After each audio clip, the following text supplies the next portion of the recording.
Well, smoke pot while pregnant. Nearly 70% of licensed Colorado dispensaries recommend marijuana to treat morning sickness. They were randomly called as part of a study. Denver Health study used callers posing as a pregnant mother with nausea. Our Joel Hillen live from Denver Health tonight. Joel, some of the responses were not what they were expecting.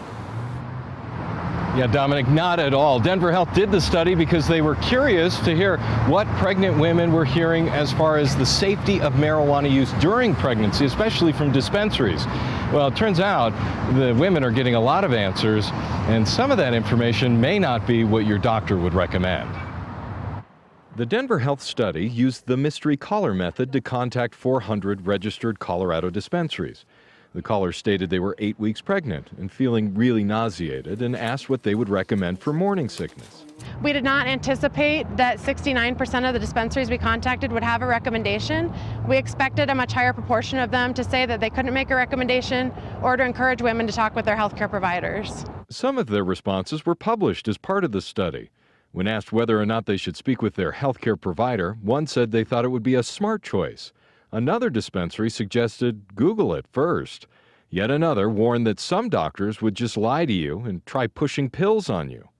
When asked if cannabis is safe to take during pregnancy, one said, "I know aspirin is okay for babies and that it's pretty much what you're getting in an aspirin. It's probably better."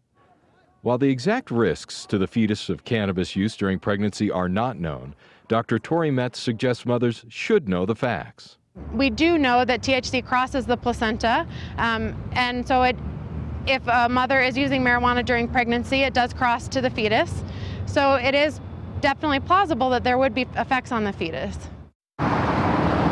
Cannabis activist Mason Tavert said that the concerns over those fears over marijuana use during pregnancy, I should say, are overstated. He cited a study that was done in the journal Pediatrics back in the 1990s. There was a follow-up study that was done 5 years later by the National Institute of Health.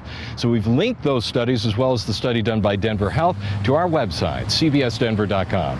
We're live in Denver. Joel Hillen, covering Colorado First. All right, Joel, thank you. And some new